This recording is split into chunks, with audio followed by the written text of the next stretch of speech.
বাংলাকে বদনাম করার জন্য, ইস্যু করার জন্য, প্ররোচনা দেওয়ার জন্য এই গন্ডগোল করানো হয়েছে। যে মুখগুলো গন্ডগোল করেছে তাদের মূল পাণ্ডাদের এলাকার মানুষ চিনতে পারছে না। যারা অশান্তি করেছে নিশ্চয়ই পুলিশ তারা তাদের মতো আটকাচ্ছেন, ধরছেন, ব্যবস্থা নিচ্ছেন, কিন্তু যে মাস্টারমাইন্ড যারা, একটা অভিযোগ আসছে যে কোন রাজনৈতিক দলের অংশ কেন্দ্রের কোন এজেন্সির সঙ্গে হাত মিলিয়ে বা কেন্দ্রের কোন এজেন্সির পরিচালনায় একটা গোপন ব্লুপ্রিন্টের মাধ্যমে বিএসএফ এর একাংশকে কাজে লাগিয়ে দুষ্কৃতী, হামলাবাজ যারা এই ধরনের কাজ করে তাদেরকে বিএসএফ এর একাংশের সহযোগিতায় ঢুকিয়ে গন্ডগোল করিয়ে আবার সরিয়ে দেওয়া হয়েছে। কারণ এদের যারা বেশি উস্কালো তাদের খুঁজে পাওয়া যাচ্ছে না এবং এলাকার মানুষ চিনতে পারছেন না।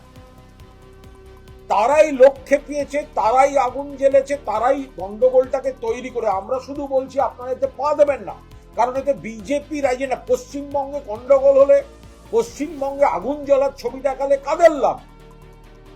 বিজেপির লাভ। আর বিজেপির বি টিম, সিপিএম আর কংগ্রেসের লাভ, আর দু একটা দল যারা ওদের সঙ্গে আছে।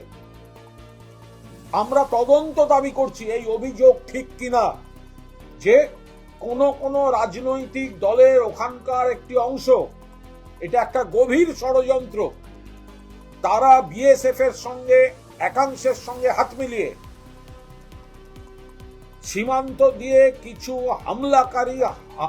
হাঙ্গামাকারীকে ঢুকিয়ে এই কয়েকটা পকেটে করেছে, যাতে বিরোধীরা এবং বিজেপি পশ্চিমবঙ্গের এই ছবি দেখিয়ে পলিটিক্স করতে পারে। মিথ্যা ছবি পোস্ট করছেন, অন্য রাজ্যের ছবি, অন্য ঘটনার ছবি মুর্শিদাবাদ বলে পোস্ট করছেন। পুলিশের উচিত অবিলম্বে তাদের বিরুদ্ধে ব্যবস্থা শুরু করা, না হলে আজকে সোশ্যাল মিডিয়ার যুগে এইভাবেই লোককে ভুল বোঝানো চলবে। জঘন্যতম যে ঘটনাগুলো সেগুলো তো সব বিজেপির নজরদারিতে। গুজরাট ভুলে গেলেন? নারকীয় ঘটনা, কত লোকের মারা যাওয়া ভুলে গেলেন? নয়াদিল্লি ভুলে গেলেন? মিজোরাম এখনো চলছে। যেখানে বিজেপি সেখানে ধর্মীয় মেরুকরণের নামে অশান্তি। সেই জায়গাটা বাংলায় শান্তি রাখা হয়েছে, সব ধর্মের সমান অধিকার রাখা হয়েছে, সেটা বিজেপির সহ্য হচ্ছে না বলে বিষটা ঢালতে এসছে। সুকান্ত মজুমদাররা বিষ ঢালছেন। এই যে দিলীপ ঘোষ, শুভেন্দু অধিকারী, সুকান্ত মজুমদার, এরা সব দু চারজন নাকি আজকে একসঙ্গে দাঁড়িয়ে নাকি মিটিং করেছে। আরে একে অপরকে দেখতে পারে না। ওনাদের এই চারজনের একসঙ্গে হওয়াটা না, বোঝা যাচ্ছে প্লটটা অনেক ওপর থেকে হয়েছে। ওপারের সঙ্গে বেশি যোগাযোগ সিদ্দিকুল্লাহর আছে। সিদ্দিকুল্লাহ বলতে পারে, হাসিনা ওয়াজেদ সিদ্দিকুল্লাহর পাসপোর্ট দিত। সরকার এলে কি ও আর হাসান ইমরান বলতে পারবে। সরকার এলে 16 তারিখ কি শহীদ দিবস? সিদ্দিকুল্লাহ চলে যায় না। যারা ভারত বিরোধী, যারা জঙ্গি, যারা জেহাদি, যারা দেশে থেকে দেশের ক্ষতি করছে, যোগীজি যা করছে, 26-এ যে সরকার হবে তারাও তাই করবে। এটা বাকি রাজ্যের হিন্দুদের টুপি পরানো। মনিরুল, আমিরুল, সাবিনা গোলমাল বাঁধাবে এমএলএ হওয়ার জন্য, আর খলিলুর বলবে আমি এটা চাইনি। ডবল স্ট্যান্ডার্ড, পুরো ড্রামা। নইলে বিএসএফ কে কাল সকালে ডিএম মুর্শিদাবাদ বলে যে আপনারা ব্যাক করে যান বর্ডার। আমি তো বাধ্য হয়েছি, পরশু তো বিএসএফ গিয়ে ওদের বাঁচিয়েছে। আমরা ছাড়বো না, নিশ্চিন্ত থাকুন, আমরা ছাড়বো না। যে বোমা বিস্ফোরণ হয়েছে এনআইএ হবে। হরগোবিন্দ দাস, চন্দন দাসের মার্ডার কেসে আমরা সিবিআই চাই। হ্যাঁ, কেন্দ্রীয়কে নামতে হবে, কারণ মমতা ব্যানার্জি যেমন মুসলিমদের মুখ্যমন্ত্রী, ওনার পুলিশও মুসলিমদের পুলিশ হয়ে গিয়েছে। সেই জন্যে আমরা আজকে আমাদের দলের সভাপতি আজকে ডাক দিয়েছেন যে রাষ্ট্রপতি শাসনে নির্বাচন হতে হবে। এখানে আইন শৃঙ্খলা ভেঙে পড়েছে, প্রতিদিন মানুষ খুন হয়। ওদের নিজেদের দলের লোকই নিজেদের দলের লোককে খুন করে।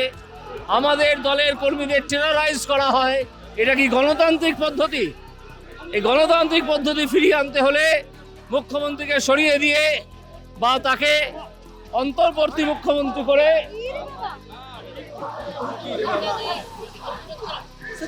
রাষ্ট্রপতি শাসনে নির্বাচন করতে হবে, এটা আমাদের দাবি। হিন্দুদের নিজেদের মাটি ছাড়তে হচ্ছে, হিন্দু মায়েরা বোনেরা পালিয়ে যাচ্ছে, যেন 46-47-এ যে উগ্র জেহাদি শক্তির পাল্লায় পড়ে হিন্দু মায়েরা বোনেরা সুটকেস ট্রাং নিয়ে চলে এসেছিল 62 সালে 71 সালে বাংলাদেশের ওপার থেকে এপারে মান ইজ্জত বাঁচাতে।